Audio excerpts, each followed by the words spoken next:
Picture this. It's April 1943. A train rolls into Memphis, Tennessee. The platform is absolutely jam-packed with people. American flags are flying everywhere. Military bands are pumping out patriotic songs. Camera flashes are going off like crazy, lighting up the whole station. Everyone's gathered here for one reason: to welcome home a war hero. They're here for Lieutenant General Lloyd R. Fredendall, who's just returned from fighting in North Africa. The newspapers have been praising this guy non-stop. They're calling him the leader who spearheaded the American assault at Oran. They're describing him as a tough-as-nails fighting general, a real action hero who faced down the Nazi war machine and came back to prepare our next wave of soldiers. When Fredendall gets off that train, he definitely looks the part. He's not a tall guy, but the way he carries himself, pure confidence. He walks with his cocky swagger. His voice booms across the platform. He soaks up all the applause. He accepts his brand new promotion to Lieutenant General, those 3 shiny stars they just pinned on him. He takes command of the Second Army, which means he's now responsible for training literally hundreds of thousands of troops. For everyone watching in America, this moment feels like pure victory. But here's the thing. Thousands of miles away in a dusty military office in Tunisia, Dwight D. Eisenhower is sitting there massaging his temples, desperately trying to erase Lloyd Fredendall from his memory. Because that whole scene in Memphis, it's complete fiction. A gigantic lie created by the government. Lloyd Fredendall wasn't any kind of hero. He was an absolute catastrophe. He might honestly be the most useless, damaging, and despised general to ever put on an American uniform during the entire Second World War. He didn't come home because his mission was accomplished. He came home because Eisenhower had to remove him from command before he literally got every single soldier in the U.S. the Second Corps killed. While those bands were playing their victory songs in Memphis, American boys were lying in makeshift graves at a place called Kasserine Pass, dead because Fredendall had been too focused on constructing his own personal fortress to actually lead them into battle. While reporters were singing his praises, his own officers were whispering that he was a coward who gave orders from a massive hole in the ground, 70 miles away from where the actual fighting was happening. This is the incredible story of the man Eisenhower once praised as one of his best commanders, only to discover he was actually the absolute worst. It's the story of something called the Speedy Valley bunker, soldiers nicknamed Walking Boys, and the disastrous defeat at Kasserine Pass. This is how the U.S. Army nearly lost its very first major battle against Hitler, not because the enemy was too strong, but because the guy leading our troops was completely incompetent. So how does someone like this even get into a position of power? That's the question military historians have been asking for over 80 years.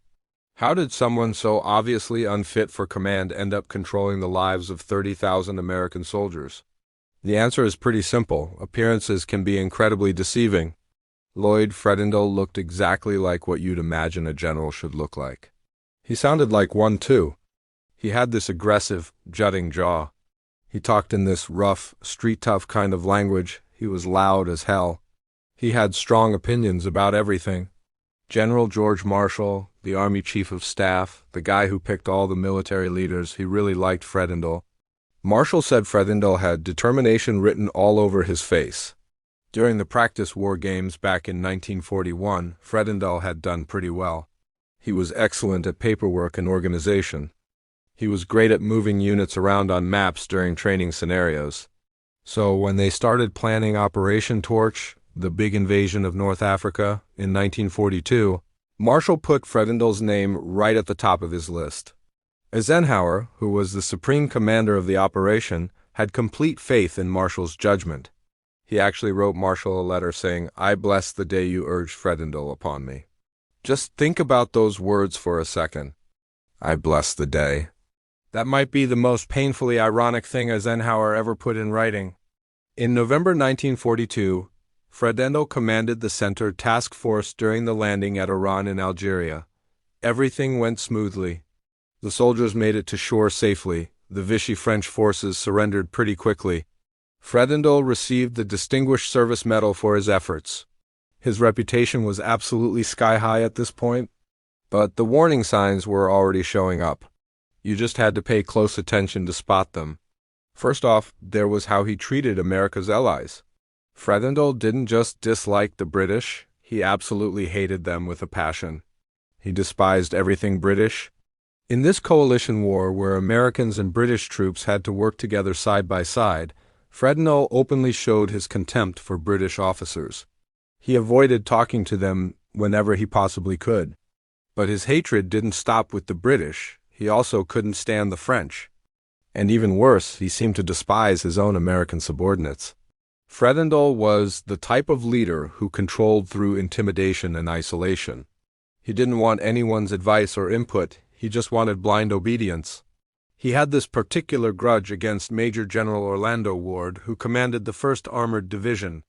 Ward was a smart, thoughtful officer, a West Point graduate who genuinely cared about proper military tactics. Fredendall saw him as soft and weak. He constantly bullied him.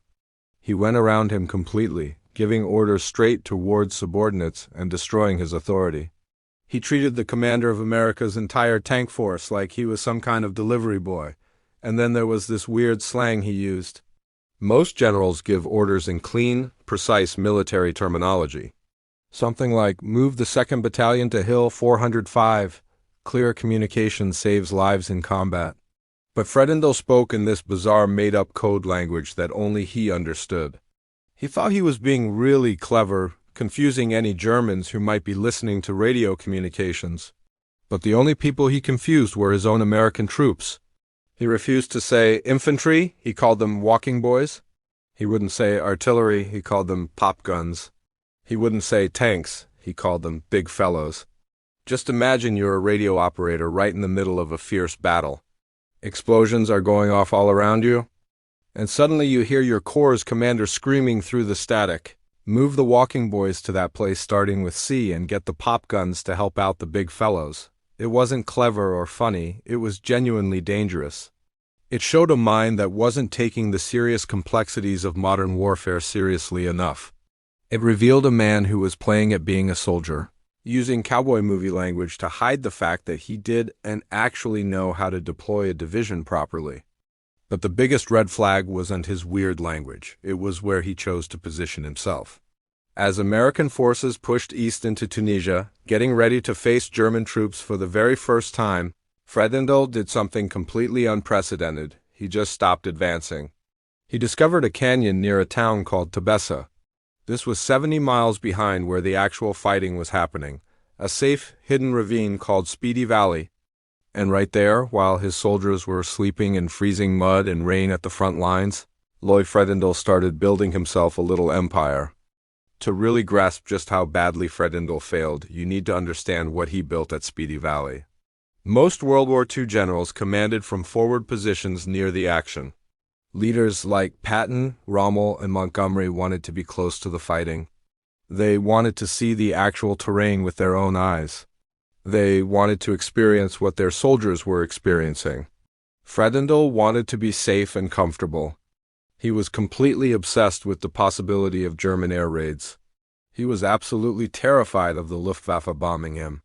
So he ordered the 19th Engineer Regiment, that S-200 trained men, who should have been building bridges or laying defensive minefields at the front, to come all the way back to Tebessa. He commanded them to literally blast his headquarters out of solid rock. For weeks and weeks, these engineers drilled and set off explosives. They carved out 2 enormous U-shaped tunnel systems deep into the ravine walls. This wasn't just digging some protective foxholes. They built an entire underground city. It had full electrical power. It had proper ventilation systems. It had multiple offices and comfortable living quarters for the general. Fredendall assigned a whole anti-aircraft battalion just to protect his personal canyon. He surrounded his headquarters with coils of barbed wire. He posted heavy security patrols everywhere, not to stop German commando raids, but to make sure nobody bothered him while he was working. The troops sarcastically called it Shangri-La, some called it Lloyd's very last resort. It was absolutely humiliating. General Omar Bradley, who came to visit the place, later said it was an embarrassment to every American soldier. While Fredendall sat comfortable in his underground bunker 70 miles from reality, He tried to run the war through telephone calls and radio messages. He almost never visited the actual front lines. He hardly ever went out to scout the terrain himself. He stared at maps hanging on tunnel walls and issued orders for ground D never actually seen with his own eyes. He'd call up his division commanders and give them incredibly rigid, tiny, detailed instructions. Put one machine gun right here. Position a tank exactly there. He was micromanaging every little detail of the war from 3 hours away by car. One story perfectly captures what the atmosphere was like at Speedy Valley. An artillery officer got summoned to meet with the general. He drove all the way back from the front lines, covered head to toe in dried mud, completely exhausted, scared to death from the German Stuka dive bombers that had attacked him on the drive. When he finally arrived at the bunker entrance, they made him wait outside. Why? Because General Fredendall was still finishing up his dinner. And we're not talking about basic field rations here. The general was enjoying a nice steak dinner with ice cream for dessert. This officer stood there waiting while the Corps commander leisurely enjoyed his dessert in the complete safety of his underground tunnel. This was the quality of leadership running the U.S. the Second Corps in January 1943. A man hiding underground in a hole, speaking in ridiculous code words, eating gourmet ice cream and despising his own allies, and on the other side of the battlefield, watching everything, waiting for his moment, was a completely different type of general, a man who led his troops from the front of a tank, a man the British nicknamed the Desert Fox, Erwin Rommel. Rommel knew the Americans were inexperienced and green. He knew their positions were stretched way too thin. And thanks to his intelligence reports, he knew their commander was utterly incompetent. Rommel studied his maps carefully. He analyzed the American defensive positions. And he saw that Fredendall had committed the worst possible mistake in tank warfare. He'd split up his armored forces. Instead of keeping all his tanks concentrated together in one powerful striking force, a mobile reserve that could hit back hard, he de-scattered them across the desert. He'd sprinkled them around in tiny groups, one company positioned here, one battalion way over there. He de-placed his infantry units on top of isolated hills, places called Jebel Lasuda and Jebel Ksaira, where they were cut off and couldn't help each other out. They were like sitting ducks just waiting to be shot. Rommel spotted all the gaps in the American defenses. He saw how weak they really were. And he made the decision to teach these Americans a brutal lesson they remember for the rest of their lives. That lesson started on Valentine's Day, February 14th, 1943. The place was a dusty intersection near a small village called Sidi Bouzid. Fredendall was sitting comfortable in his bunker, 70 miles away from the action. He'd already given all his orders. He'd told Orlando Ward exactly where to position every single tank. He'd instructed the infantry to dig defensive positions on those hills. He felt completely secure and confident. Then suddenly the sandstorm cleared. Coming straight out of that dust cloud came the German 10th and 21st Panzer Divisions. These aren't rookies. These were battle-hardened veterans who'd been fighting the British across North Africa for 2 solid years. They were driving Tiger tanks, absolute monsters that could destroy an American Sherman tank from over a mile away. The Germans didn't just attack in a straight line. They flowed across the battlefield like water. They completely bypassed the American infantry stranded up on those hilltops. They surrounded them and cut them off. General Ward, watching this disaster develop right in front of his eyes, desperately begged Fredendall for permission to maneuver his forces. He wanted to pull his tanks together into one concentrated force. He wanted to launch a proper counterattack. Fredendall, staring at his map down in that bunker, said absolutely not. He ordered Ward to stay exactly where he was. The orders he gave made absolutely zero tactical sense.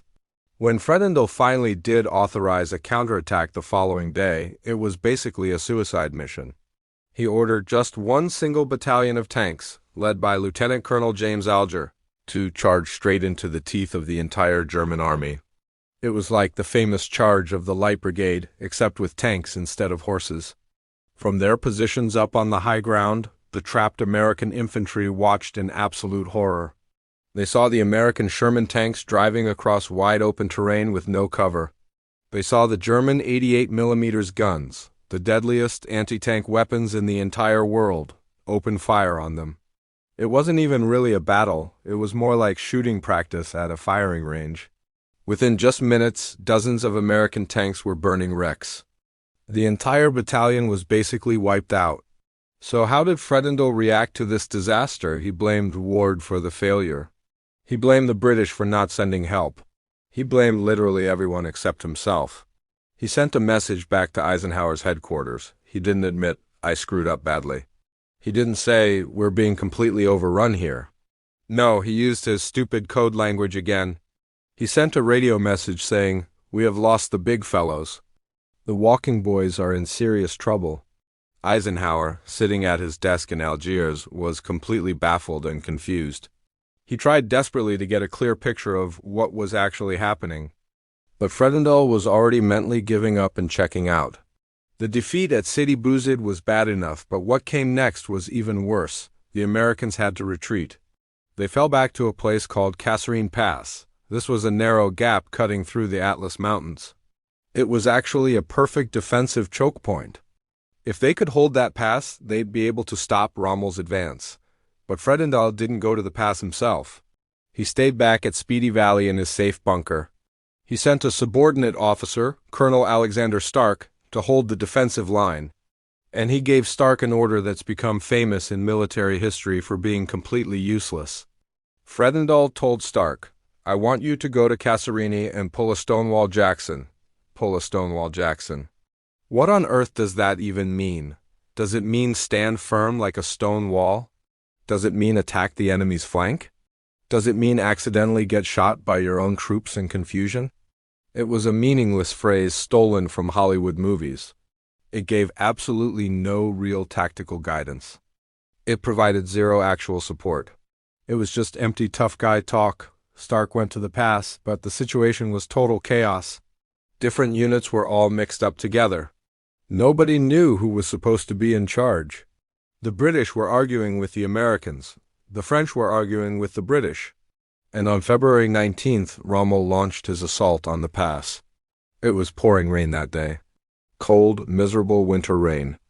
German infantry quietly infiltrated up into the hills during the night. They captured the high ground positions. Then the German panzer tanks came roaring down the main road. The American defensive lines at Kasserine just fell apart completely. Total panic set in among the troops. This is the part of the war most Americans don't like to talk about or remember. We prefer to think of American soldiers as fearless heroes in every battle. But at Kasserine they were mostly untrained, poorly led young boys facing off against the experienced Wehrmacht. And they ran. It turned into a complete rout. Military trucks fled in the wrong direction, away from the fight. Artillery cannons were abandoned, stuck in the mud. Officers ripped off their rank insignia so enemy snipers wouldn't be able to identify them as targets. The road leading to Tebessa, the road straight to Fredendall's bunker, got completely jammed with vehicles fleeing in panic. Rommel had successfully broken through the American lines. He was now positioned behind the Allied defenses. He was threatening to capture the massive supply depot at Tebessa. If he managed to take that, the entire Allied invasion of North Africa might completely fall apart. Back at Speedy Valley, the mood had turned apocalyptic. Fredendall was no longer acting like that confident, swaggering tough guy. He was absolutely terrified. He became convinced that Rommel was coming specifically to capture him personally. He ordered his entire staff to start preparing for an emergency evacuation. He literally started packing his belongings. He wasn't thinking about how to stabilize the defensive line. He was thinking about how to save his own headquarters and himself. He called Eisenhower on the phone. His voice was shaking with fear. He said, "General, I'm afraid we've lost the entire 1st Armored Division." It wasn't even true. The 1st Armored was beaten up badly, but they were still out there fighting. But in Fredendall's mind, he'd already given up completely. This was finally when Eisenhower realized the terrible truth. The man he'd blessed was actually a massive liability. Eisenhower sent someone to check on Fredendall and take control of the situation. He sent Major General Ernest Harmon. Harmon was a tank commander himself, a tough, no-nonsense warrior who didn't tolerate any incompetence. Ike told Harmon directly, "Go down there, take charge of the situation. If you need to relieve Fredendall of command, do it. Just stop the Germans." Harmon drove through absolute chaos to get there. He arrived at Speedy Valley at 3 o'clock in the morning. He walked into that underground bunker. He expected to find a proper war room buzzing with activity and urgency. He expected to find a general firmly in control of the situation. Instead, he found Lloyd Fredendall just sitting on a wooden crate, drinking bourbon whiskey. Fredendall looked up at him. His eyes were bloodshot red. He hadn't shaved in days. He looked like a completely broken man. He looked at Harmon and asked, "Ernie, have they got you too?" Harmon stared at him with pure disgust. He asked to see the situation map showing where all the units were. Fredendall just waved his hand vaguely in the air. He had no idea where his own units were positioned. He didn't know where the German forces were either. Then Fredendall said the words that completely sealed his fate as a commander. He stood up, handed Harmon the map, and said, "The party is yours, Ernie." And then he just went to bed. He went to sleep while his entire corps was being destroyed in battle. Harmon immediately took command. He didn't sleep at all that night. He got on the radio and started coordinating. He drove straight to the front lines himself. He rallied the scattered artillery units. He organized a proper defense. He actually cooperated and worked with the British forces. Within just 48 hours, the German advance had been stopped completely. Rommel, who'd pushed too far forward and was running dangerously low on fuel, started pulling his forces back. The immediate crisis had passed, but now the reckoning was about to begin. Harmon drove all the way back to Algiers to give his report to Eisenhower.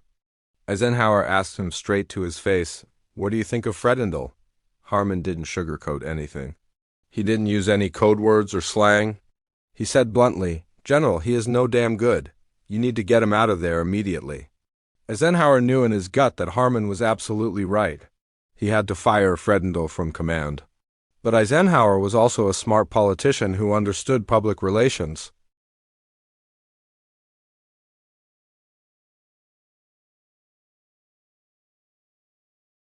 It would make it look like the Americans were completely incompetent. So he decided to handle it quietly, behind the scenes. But first, he needed to find a replacement. He needed someone who was the complete opposite of Fredendall. Someone who would leave that damn bunker and go straight to the front lines. Someone who would literally kick soldiers in the pants and force them to fight properly. He sent for George Patton. Patton arrived at the 2nd Corps' headquarters on March 6th. The scene when command was transferred has become absolutely legendary. Patton walked into that bunker wearing his perfectly polished helmet, his famous ivory-handled pistols, his high-riding boots. He looked like an actual god of war. He found Fredendall eating breakfast. Fredendall looked up from his meal. He tried to act casual and relaxed. He tried to pretend this was just a routine command rotation, nothing unusual. Patton was polite at first, playing along. He even noted in his personal diary that Fredendall conducted himself well during the handover. But the moment Fredendall got into his car to drive to the airfield and fly home, Patton looked around at the headquarters. He saw the complete lack of discipline everywhere. He saw soldiers in sloppy, unmilitary uniforms. He saw an atmosphere of defeat and giving up. Patton wrote in his diary, "I cannot see what Fredendall did to justify his existence here." He immediately ordered that underground bunker permanently closed. He forbade anyone from living underground anymore. He ordered every single officer to wear a proper tie and helmet at all times, no exceptions. He actually fined officers money if they didn't comply. He told them directly, "If you're going to die in this war, you're going to die looking like proper soldiers." And what about Fredendall? He flew back to the United States. And this is where the whole story becomes truly infuriating and unbelievable. Eisenhower did not demote him to a lower rank. He did not court-martial him for his failures. He sent a confidential report to President Roosevelt suggesting that Fredendall should be reassigned to a training command position because he was supposedly better suited for that kind of work. The War Department completely spun the whole story for the public. They couldn't possibly admit that their top general in North Africa had been a complete failure. So instead they painted him as a hero, who had successfully completed his mission of setting up the corps structure and was now urgently needed back home to train the rest of the army. When Fredendall's train pulled into Memphis, they treated him like a conquering hero returning from glorious victory. The mayor personally greeted him at the station. They threw him a parade through downtown. Newspapers ran huge headlines, "Hero returns home." He was promoted to lieutenant general. They gave him a 3rd star. He spent the entire rest of World War II stationed in Memphis, commanding the 2nd Army. His job was training troops for combat. And according to all reports, he was actually pretty good at the training job. He was competent at handling paperwork and administration. He was effective at running drills and exercises. As long as the enemy wasn't actually shooting real bullets back at him, Lloyd Fredendall was a perfectly adequate general. But he never saw real combat again for the rest of the war. He retired from the military in 1946. He lived out the rest of his life in quiet retirement, staying out of the public eye. He died in 1963, but he never managed to escape the harsh judgment of military history and historians. So why does this whole story actually matter today? Because Kasserine Pass became the crucible, the defining moment where the American Army truly grew up and learned hard lessons. It was the moment the U.S. military stopped being naive. Eisenhower learned an absolutely brutal lesson from this experience. You cannot trust someone's reputation on paper. You cannot trust how impressive they look in a fancy uniform. You have to trust their actual performance under fire. He learned that he'd been way too soft and trusting. He wrote to Marshall later on, openly admitting his terrible mistake. He confessed that he'd allowed personal feelings and old friendships to cloud his professional judgment. After the Fredendall disaster, Eisenhower became absolutely ruthless about firing failed commanders. He removed generals who failed to perform. He fired commanders who showed hesitation in battle. He finally understood that the lives of thousands of 19-year-old boys were infinitely more important than protecting the career of some 50-year-old general. In a strange way, Lloyd Fredendall served an important purpose in military history. He became the perfect bad example. He became the warning that every officer remembered. Every American officer who came after him knew the story of Speedy Valley. They knew about that ridiculous bunker. And they understood that if they ever dug themselves a whole 70 miles behind the front lines and hid in it like cowards, someone like George Patton would show up and take their job away. Those bunkers at Speedy Valley are actually still there today, by the way. You can travel to Tunisia and see them with your own eyes.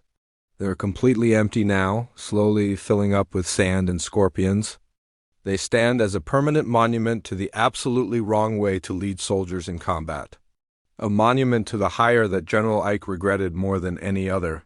And somewhere in that desert wind, if you listen really carefully, you might still hear the ghostly, confused voice of some radio operator trying desperately to figure out where exactly he's supposed to move those pop guns and walking boys while his commanding general sits underground in the dark, eating ice cream and hiding from the war.